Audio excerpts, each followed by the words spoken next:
कल मेरी एक स्टूडेंट के मामा से बात हुई, उन्होंने बताया कि मेरी भांजी 2-3 साल से तैयारी कर रही है लेकिन उसका सिलेक्शन नहीं हो रहा है, जबकि वो स्टूडेंट काफ़ी अच्छी है, उसको हमने भी देखा है, स्टूडेंट काफ़ी अच्छी है। तो उनसे हमने पूछा कि भाई क्या बात है, आखिर उससे वो गलती कहाँ पर कर रही है। अच्छा, मैंने उससे पूछा भाई वो कर क्या क्या रही है अभी पढ़ाई के दौरान। तो उन्होंने हमको बताया कि वो सबसे पहले जो कुछ ऑनलाइन प्लेटफॉर्म होते हैं उसका वो कुछ सब्सक्रिप्शन ली हुई है और उसको पढ़ती है। चलिए भाई, ये तो 1 साल का सब्सक्रिप्शन होता है, क्या उसका कोर्स कंप्लीट नहीं हुआ क्या। उन्होंने कहा कि पता नहीं हुआ है कि नहीं, लेकिन वो देखते हैं कि ऑनलाइन में कुछ देखती रहती है। तो उससे हमने कहा कि क्या वो क्वेश्चन वगैरह बनाती है, जैसे कुछ मॉक वगैरह लगाना, PYQ लगाना, वो लगाती है। तो बोले उतना पता नहीं हमको। तो हमने फिर यहाँ से एक दिमाग लगाया कि हो सकता है कि वो बच्चे थ्योरी के पीछे ज़्यादा पड़े हो, क्योंकि आजकल के बच्चे होते ही हैं थ्योरी बाज। उसको क्वेश्चन से कोई मतलब ही नहीं होता है, सिर्फ थ्योरी के पीछे लगे हुए होते हैं। थ्योरी थ्योरी दिन भर थ्योरी, क्वेश्चन बनाते नहीं।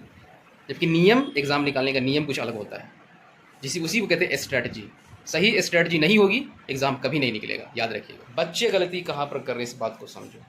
है कि वो बार बार एक ही चीज़ को पढ़ते चले जाते हैं। अरे भाई, कैसे पढ़ोगे, दिमाग में डोपामाइन बार बार तुम जो रिलीज़ करवाओगे एक ही चीज़ को बार बार, तो फिर डोपामाइन तो वो खुश करने के लिए काफ़ी नहीं हो पाएगा, उसके लिए फिर ज़्यादा डोपामाइन चाहिए। तो ज़्यादा अपने आप को थ्योरी पढ़ के खुशी जाहिर मत करो, आपको क्वेश्चन को अप्लाई करना होगा।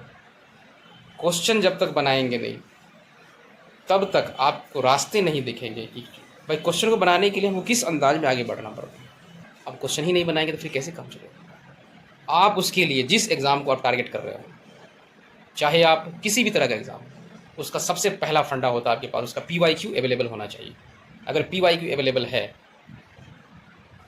उसके बाद जब आप क्वेश्चन को एनालिसिस करोगे, एनालिसिस से ये पता चल जाएगा कि क्वेश्चन को का ट्रेंडिंग क्या है, क्वेश्चन को किस तरह से पूछा जा रहा है, उसमें क्या क्या डेटा सब दिए जा रहे हैं, कितने क्वेश्चन रिपीटेबल हैं, कंसेप्ट। बड़े बड़े एग्जाम में क्वेश्चन तो रिपीट नहीं होते हैं, लेकिन ट्रेंड जो उसका कंसेप्ट होता है वो रिपीटेड होता है। उस तरह के क्वेश्चन को पकड़ने की कोशिश करो, उसका एक डायरी बनाओ। क्योंकि बच्चे लोग काम नहीं करते हैं, क्योंकि उसको कंफर्ट जोन मिल जाता है, बस पढ़ना है। अरे भाई, इसमें हार्ड वर्क लगता है। हार्ड वर्क का मतलब ये नहीं होता खाली पढ़ाई करना, हार्ड वर्क का काम होता है मल्टीपल टास्किंग, एक साथ बैठ के करना। आपको ये सब करना पड़ेगा। अगर ये करने में असमर्थ है, सिर्फ पढ़ते पढ़ते पढ़ते पढ़ते, तो कुछ हुआ नहीं है। बहुत लोग पढ़ने वाले इस दुनिया में, ये किसी का कुछ नहीं हुआ। लेकिन जिन लोगों ने हार्ड वर्क किया, हार्ड वर्क ये मत कह देना स्मार्ट वर्क। हार्ड वर्क कहने का मतलब है कि आपको स्मार्ट तरीके से हार्ड वर्क करना है, रैंडम तरीके से नहीं। रैंडम तरीके का क्या मतलब होता है कि बस आप एक चीज़ पर लगे हुए, आप किसी डायरेक्शन में आपका ध्यान नहीं जा रहा, तो आपको ध्यान को भी मल्टीपल डायरेक्शन से गुजारना है। क्वेश्चन का ट्रेंडिंग क्या है, कौन से कंसेप्ट लगे जा रहे हैं, क्या मैं डायरी को मेंटेन कर पा रहा हूँ कि नहीं, क्या मैं क्वेश्चन बनाते समय जो मैं एरर को फील कर रहा हूँ, क्या एरर को मैं उसको लिख पा रहा हूँ कि नहीं।